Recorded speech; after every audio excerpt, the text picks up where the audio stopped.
Hi, good afternoon, Mr. To. Afternoon. Thanks for coming for today's session. My name is Jia Yong. I'm a clinical psychologist intern here. How may I address you? You call me Adrian. Hi Adrian. Thanks for coming again. How was your journey like here today? Okay, just the usual crowd, but generally okay. Okay. Is this your first time coming for therapy? Yeah, my first time. Okay. Since this is your first time, there are just some things I'd like to bring to your attention. The first thing is that therapy is really not a magic pill. You're not going to be better just after one session. It's going to require some work. Both of us work through some issues together. So the number of sessions take really depends on the types of problems that you might be facing.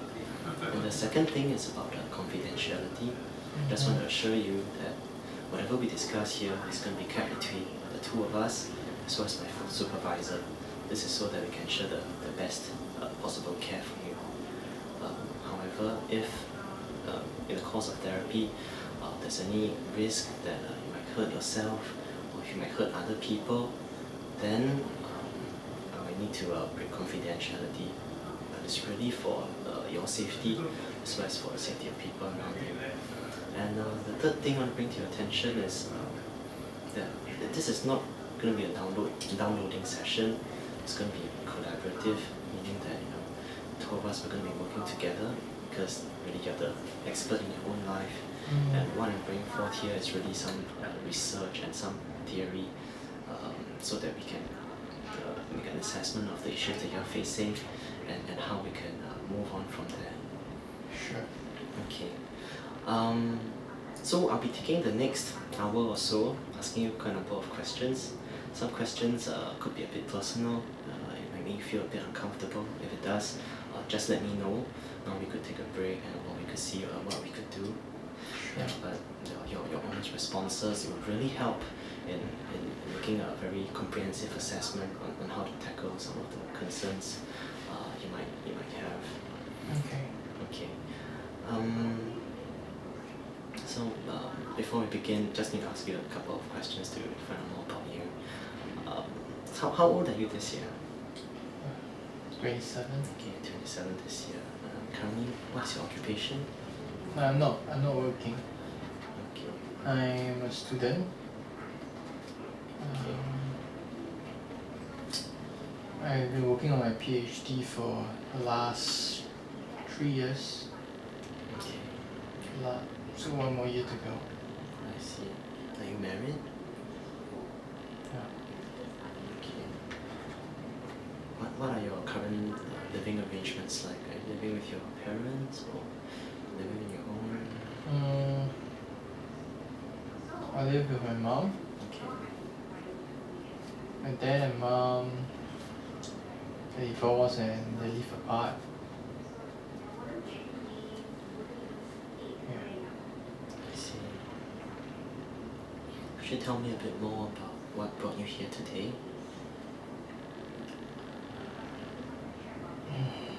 Let me see, where should I begin? Well, one of my friends introduced me to the concept of speaking to someone. They say that if I come here, someone professional can help me out. So I thought, why not give it a try? Yeah. So I've been pretty down for the last maybe about 3 months or so. When I say down, it's like my mood has not been good. Yeah. And it's mainly related to the breakup that I had about 3 months plus ago. Yeah.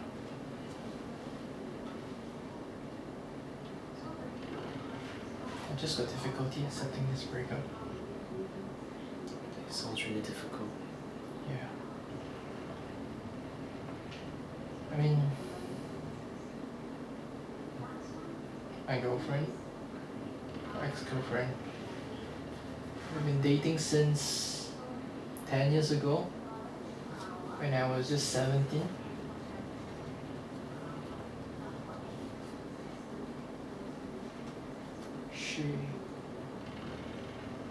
she told me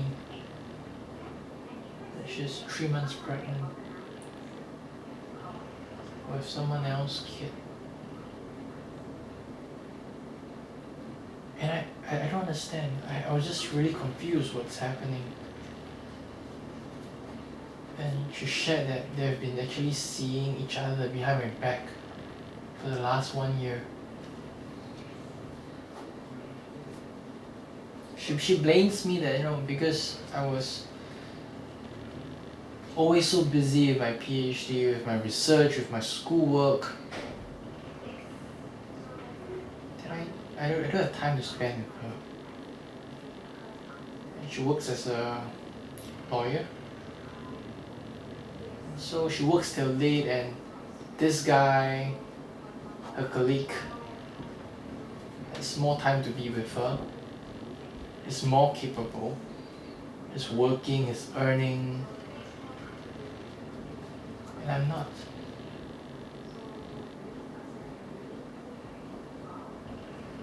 So we broke up about 3 months ago. Okay. How was it for you?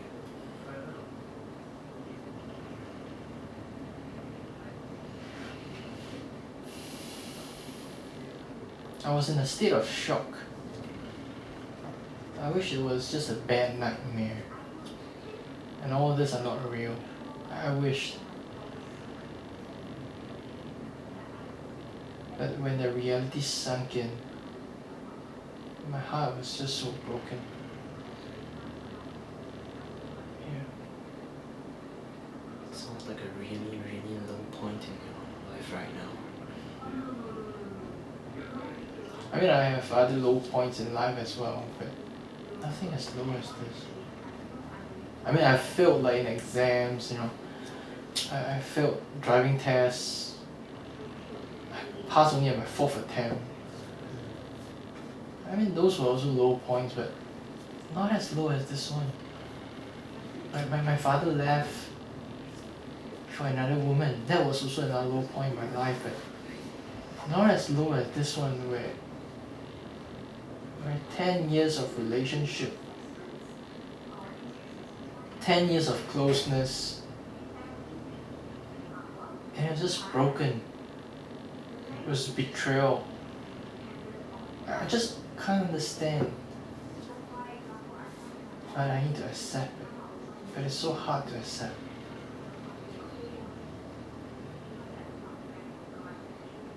It seems that even though you've overcome a number of adversities in your life, but this is that one thing that you find really, really difficult.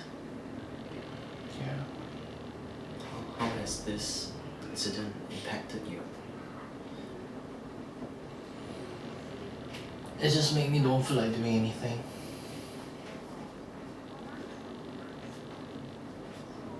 I wake up late every morning. By the time I wake up, it's close to lunch. When I wake up, no one's at home. I usually don't eat my lunch. And I spend the rest of the day just staring at the walls, sometimes crying to myself, sometimes turning on the television, watching the TV, but just not focusing on the television. Yeah. Seems that you're really, really upset, and it's even affected your sleep, it's affected your appetite. Yeah. And I also don't sleep well. Talking about sleep, I don't sleep well at all. I can't fall asleep. I got difficulty falling asleep. I keep thinking about what she did. It just get rehearsed in my mind like it's a playback of the time when she told me that she's pregnant and just an affair. This is just playback in my mind, and the scene just going on and on and on, and I just can't fall asleep. Yes, you did mention that it was like a nightmare to you. Yeah.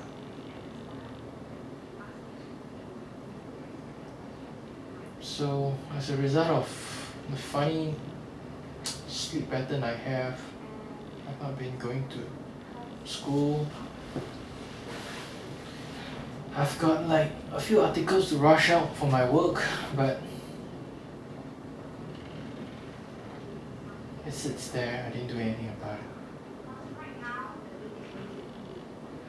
It seems like other than just your day-to-day necessities, it's also affected you in your work and your studies.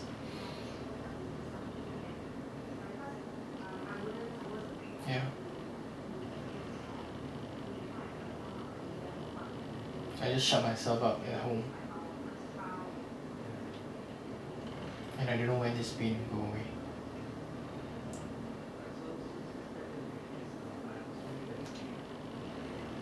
You mentioned that your mother lives with you at home. How has this incident affected your relationship with her? Well, initially she was just trying to be encouraging, saying that, well, if this doesn't work out, there will be a better one. Someone better will come by. Don't worry about it. Yeah. But after a while, I realized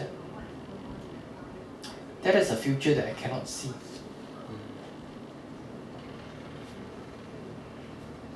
So, Tell me more about that. And what kind of future do you see? I don't know. I see myself maybe probably growing old alone. No companionship. No one to love. No one to be loved by.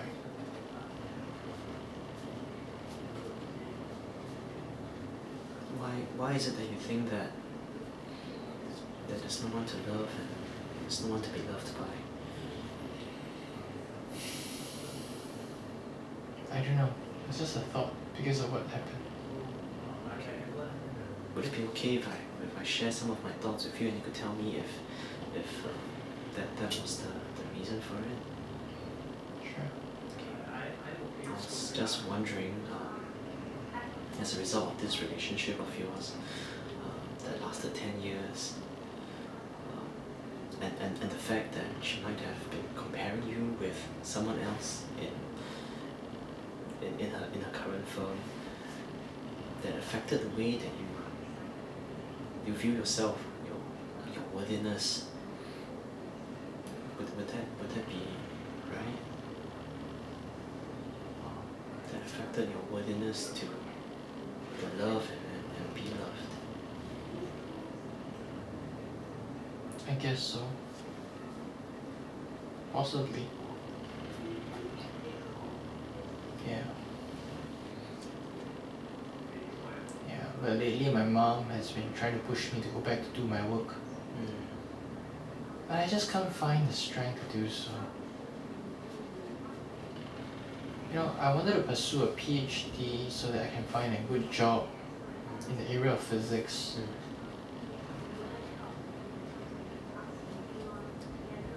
But all this builds up to a better future for me and my ex-girlfriend. Now that she's gone, I just can't find the strength to do all this anymore. It seems like she was your motivation in a lot of ways. Yeah, she was. Now that she's gone, no motivation.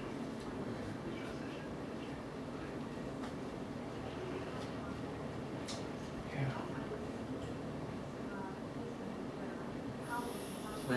When was the last time that you went to work?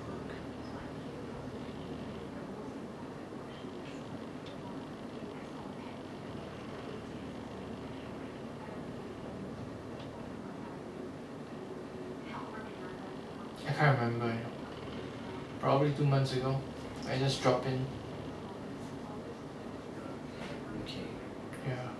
It's been so long, I really can't remember. And when you dropped in, were you able to get some work done? Okay. I turned on the computer. I was afraid to see things that I don't want to see. Like for example, my ex-girlfriend rejoicing that she has a baby. I'm trying to avoid that. I don't want to see that. I'm not ready to face up to this. Yeah. Yes, you mentioned previously that you felt quite betrayed by her. Yeah. That's right. Okay. And it seems that things haven't really been improving, you know. But 2 months ago you could at least bring yourself to work, but at this point, as we speak, you can't find that motivation to go to work anymore. Okay. Could you tell me a bit about how things were like before the breakup?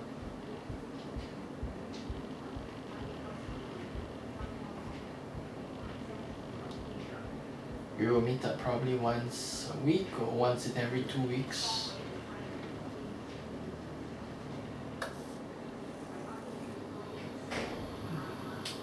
At work, were you able to get your papers done and get your research going? Were things going okay before the breakup? Yeah. Okay.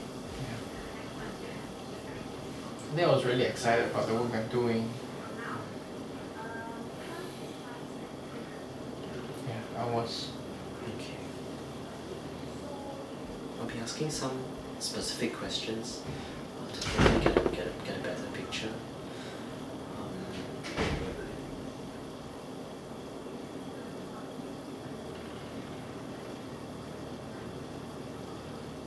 Could you tell me a bit more about some of the hobbies that you have?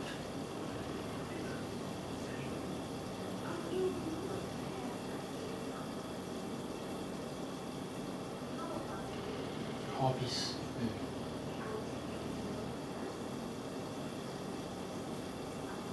I used to enjoy going cycling, but I think I haven't done that for the last 2 to 3 years Okay. because I've been really busy with my work. I used to enjoy playing LAN games with a group of friends, actually 2 particular friends, Douglas and Jim. But since I've been starting on my studies and work, I got no time for all this. Okay. Yeah. And the only time I have, probably once or twice a week, probably give it to my girlfriend. Yeah. I mean, my world is, for the last few years, has been built around my work and girlfriend. Now that she crashed, now the part falls, and the work is also dependent. I see it's linked because she's the motivator. Everything seems to fall in. Okay. I don't see what's there in life. Do your friends know about this Yeah. incident? I think Douglas and Jim, I think they saw her Facebook page. And they came and asked me what happened. Yeah. But I just told them briefly. I don't want to share too much with them. They are good friends, but sometimes I wonder if they are genuine. Or they just want to find out what's the latest gossip. Yeah. Is that thought something that just happened recently, or have you always felt this way about them? I think it's just recently because of this event. Yeah. I became a bit more skeptical about people. I don't know if I should trust them. I trust my ex-girlfriend so much, and she betrayed me like that. It makes me wonder, who else can I trust? Okay. Yeah. It seems that this incident has really impacted the way that you view relationships and also the way you relate to people. I guess so. Now that you mention, I just realized it as well. So could you tell me more about how to cope with all these things that have been happening, the low moments, the sleep, the stillness, the relationships around you? How have you been coping? I haven't been coping much. I've been just keeping myself at home. Yeah. I'm not too sure how to cope with this.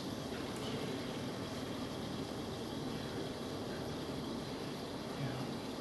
And perhaps that could be something we could work on in our therapy sessions. I hope so.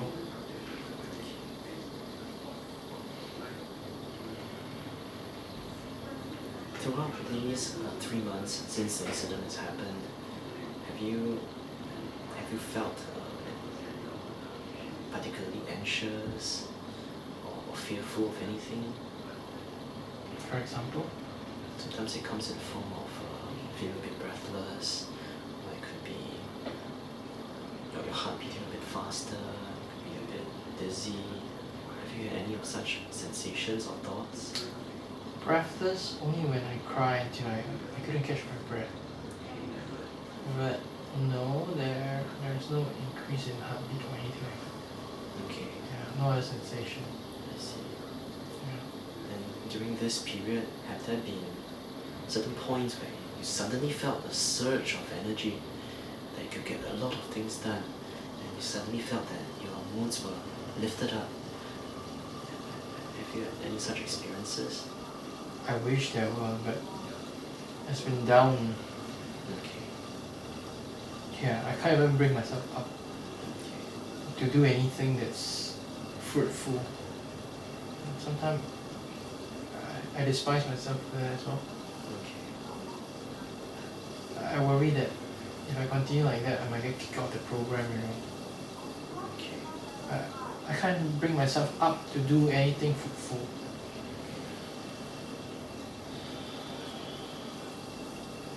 Seems like a bit frustrated and also a bit worried about your career in this profession. Yeah. Yeah. And these are just some of the routine questions that we ask.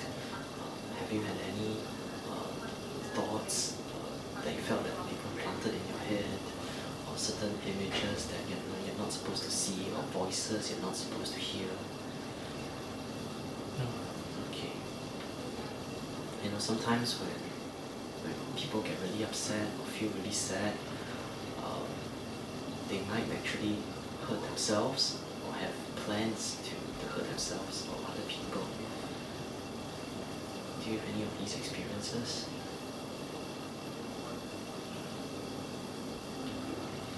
I had, but it's probably shortly after the breakup.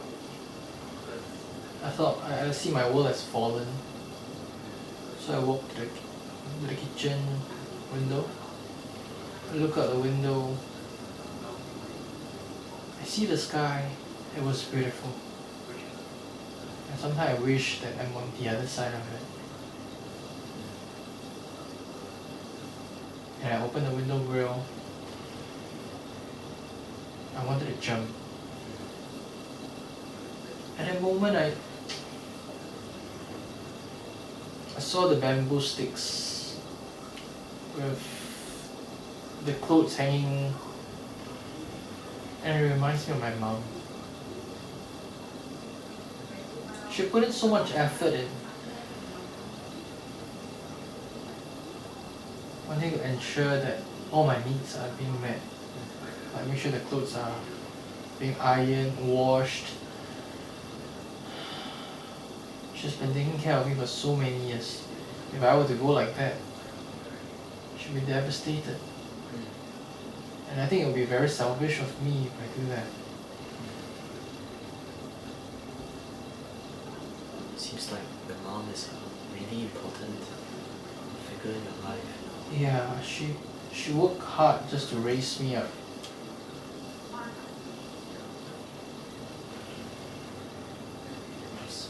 Just wondering, that like your mom be a reason why you would not want to end it all.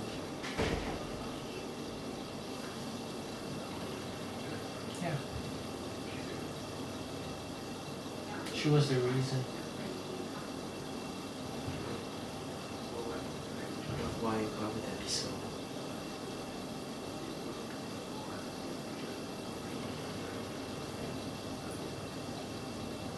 Well, as we are discussing this, I'm also reflecting that I worked so hard for my ex-girlfriend and she left me. That was disappointment, that was betrayal. If my mom worked so hard and I left her, like how my ex-girlfriend left me, my mom will have to go through all the pain that I'm suffering right now. The disappointment, the betrayal. And that's not something that I want to do to my mom. I think you're showing a lot of insight and a lot of consideration and a lot of courage as well. The fact that you do not want to hurt your mom, and your mom is actually a reason for you to want to live, and someone that you feel accountable to.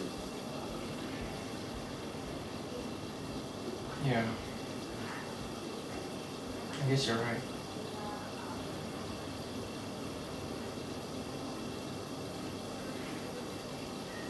I'd also like to find out a bit more about whether in the past, how did you get through?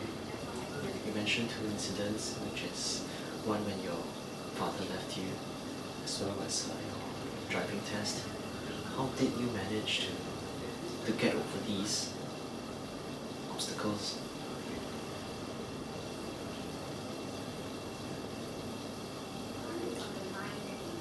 When my dad left for another woman,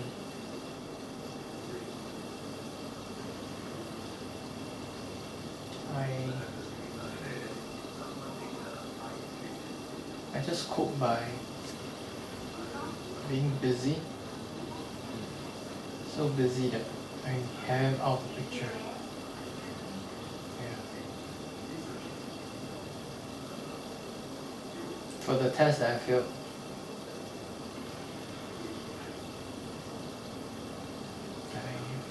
I don't know.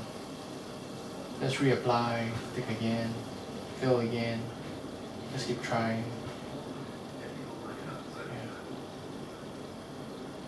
I'm sensing that there's actually a lot of strength in you, and you do have mastery over your own thoughts and your own emotions.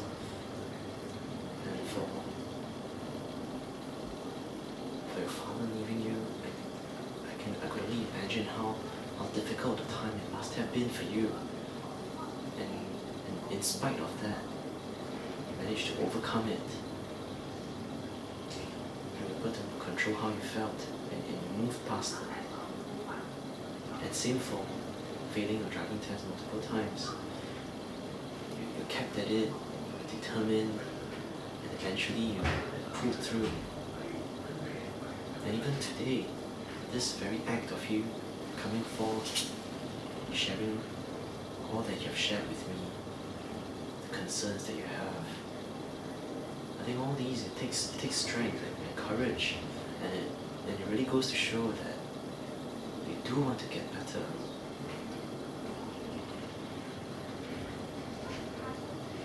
What are your thoughts on that? I agree with you. That I hope things will get better. Or at least if I can get back to work.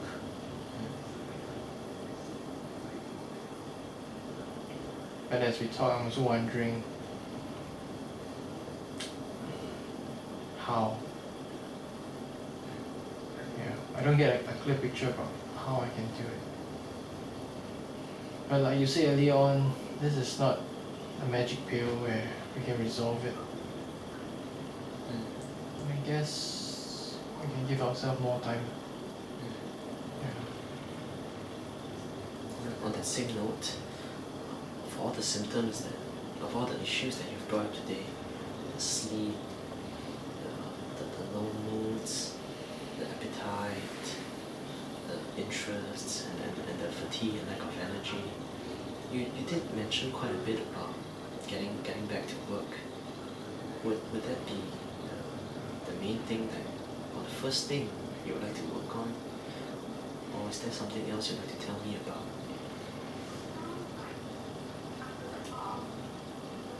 I think I want to work on my sleep first. Because if I work on my sleep, I can wake up on time. There's a better chance that I get to work. Okay. But now my sleep is so bad, I can't get to work on time. I can't get to do my work on time.